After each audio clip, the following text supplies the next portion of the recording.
பொதுவா பள்ளிவாசலுக்குள்ள வந்து இருக்கிறதுங்கிறது ரொம்ப ஒரு தனிமையில இருக்கிறது. நீங்க நன்மார்கள் வரலாறுகள், நல்லோர்கள் வரலாறுகள், சாலிகங்கள், ஆரிஃபின்கள் எல்லாத்துடைய வரலாறு எடுத்து படிச்சீங்கன்னா தெரியும். பெரும்பாலும் அவர்கள் உயர்ந்த தர்ஜாவை அடைஞ்சதும் ரொம்ப அவங்களுக்கு கிடைச்சதெல்லாம் தனிமையில தான். அதற்கென்று தனிமை. வார ஹிராவுல போய் ரசூல்லா உட்காந்து உடனே நபிப்பட்டா வந்துருச்சுன்னு உடனே என்னமோ பிக்ஸ் பண்ணி ஒரு டேல போய் ஒன் டேல உட்காந்து உடனே ஜிப்ரீல் எல்லாம் வரல. 5 வருஷம் இருந்தாங்க. 35 வயசுல இருந்தே போக ஆரம்பிச்சிட்டாங்க எங்க வார ஹிராவுக்கு. போய் தனிமையில உட்காரு.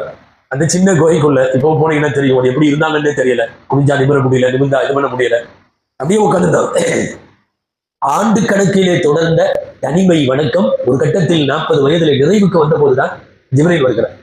அல்லாஹ்வை அடைவதற்காக என்று சொல்லி இப்ராஹிம் அலைஹிஸ்ஸலாம் தனிமையில இருந்தது ரொம்ப காலம்.